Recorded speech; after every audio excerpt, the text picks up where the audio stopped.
Welcome to the Workplace Minute, powered by H3HR Advisors and sponsored by WorkHuman. Thanks for joining me for your quick briefing on what's important in the world of work.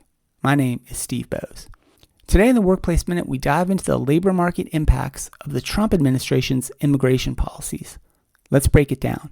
A new report from the National Foundation for American Policy takes a hard look at the economic and labor market consequences of the Trump administration's immigration policies, and the numbers are staggering.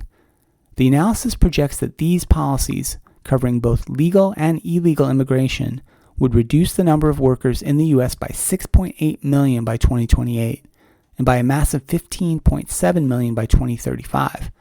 That's a massive shift in the size and composition of the American labor force. And according to the report, the shrinking labor pool would drag down U.S. economic growth by nearly 1/3, cutting the projected annual GDP growth rate from 1.8% to 1.3% over the next decade. In dollar terms, that's about $1.9 trillion in lost output by 2028 and more than $12 trillion by 2035. And the report's authors emphasize that these estimates are conservative. They don't even count the additional disruptions that would come from sudden deportations or the long-term hit to innovation and productivity if high-skilled immigration is curtailed. So what's behind these numbers? Well, the administration's actions and proposed rules target both legal and unauthorized immigration. Among the key measures include ending temporary projected status and humanitarian parole programs, suspending refugee admissions for most applicants, a 2025 travel ban affecting visitors, students, and family members from up to 19 countries, the expected elimination of the optional practical training and STEM OPT programs, and finally, tighter public charge and health insurance rules that make it harder for immigrants to regain permanent residency. So what's the cumulative effect? Fewer students, fewer skilled workers, and fewer families entering or staying in the U.S., and therefore fewer contributors to the economy.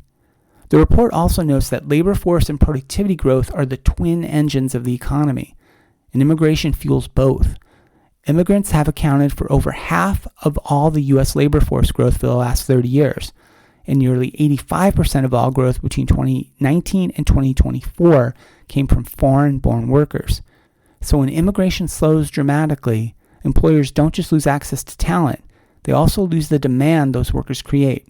As the economist Mark Rigetz explains in the report, it is wrong to assume that shrinking immigration helps U.S. workers when job growth slows. Immigrants create demand for the goods and services produced by U.S.-born workers, and they work alongside them in ways that increase productivity. So in other words, when immigration drops, everybody loses. So for HR and business leaders, this report is a wake-up call. Many sectors from agriculture and construction to healthcare, technology, hospitality, they depend on immigrant talent to operate and grow. Reductions of this magnitude could intensify labor shortages, drive up wage pressures, and force employers to slow hiring or automation plans.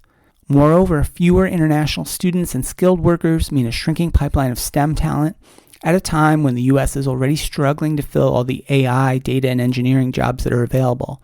These are not abstract policy debates.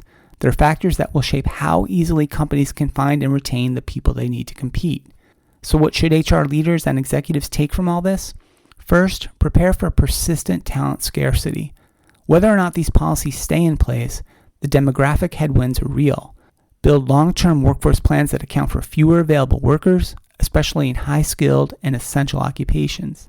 Second, support inclusive and flexible immigration pathways where you can, through corporate sponsorships, partnerships with universities, or advocating for programs like STEM OPT that help bring new talent into your pipeline. And third, communicate the economic reality. Immigration shouldn't be just a political issue.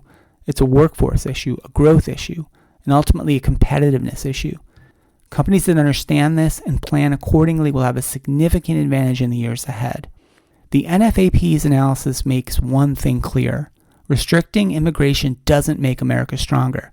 It makes us smaller, poorer, and less dynamic. That's it for today's Workplace Minute. Thanks so much for listening, and a big thank you to WorkHuman for supporting the Workplace Minute. If this episode made you think about how policy decisions impact your workforce, please share it with a colleague. I'm Steve Boese, and this has been the Workplace Minute from H3 HR Advisors.